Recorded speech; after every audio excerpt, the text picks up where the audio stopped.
Hello and welcome to Scattered Moments for July 8th, 2026. July 8th has given us two very different pictures of freedom. The first begins with a man walking through snow. In 1636, a young pastor named Roger Williams was banished from the Massachusetts Bay Colony. His crime was insisting that government had no business ruling the human conscience. Faith, he believed, cannot be forced. A compelled confession is only a performance. So, in the dead of winter, Williams walked south and founded a settlement he called Providence. 27 years later, on July 8, 1663, King Charles II granted Rhode Island a royal charter guaranteeing what it called full liberty in religious concernments. No established church, no religious test for public office, no government with a sword in one hand and a Bible in the other. For one of the first times in history, a government declared that conscience belongs to God.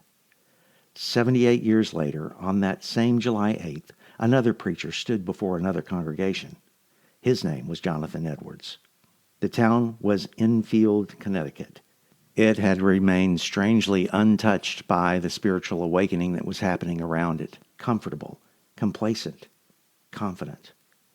Edwards climbed into the pulpit and quietly read a sermon that history remembers as sinners in the hands of an angry God. Before he was finished, people were crying out, convinced that they stood before a holy God with nowhere left to hide.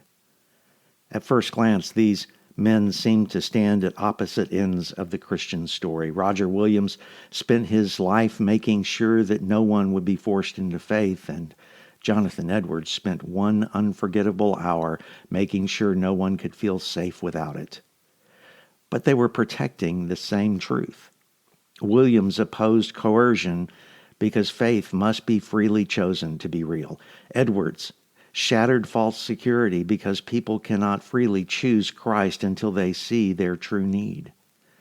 One removed the state's hand from the scale, the other removed the false floor beneath people's feet. Both were clearing the way for an honest response to God. Williams would eventually leave every established church behind, calling himself simply a seeker. Edwards is largely remembered for his terrifying sermon, although his purpose was not fear itself. It was grace. He wanted hearts awakened so they could discover mercy. Together, they remind us that liberty of conscience is not the enemy of the gospel. It's what makes faith genuine. And the gospel is not the enemy of freedom. It's what freedom is for.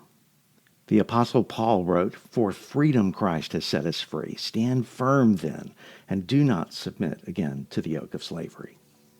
Charles Wesley captured that freedom in the hymn, "And Can It Be?" My chains fell off, my heart was free, I rose, went forth, and followed thee. Perhaps that is the freedom we most need. Not merely freedom from coercion, but freedom for Christ. And so we pray, Father, give us the courage of Roger Williams that we may never try to rule another person's conscience. Give us the liberty of Jonathan Edwards, that we would never hide behind a comfortable religion while avoiding the living God. Wake us up where we have grown sleepy. Free us from where we have become chained. And may faith be more than habit or performance. May we be willing to respond with our hearts captured by your grace. That's today's Moments Almanac for July 8th, 2026. I hope you'll join me tomorrow. Until then, take care, notice the scattered moments, and share the grace.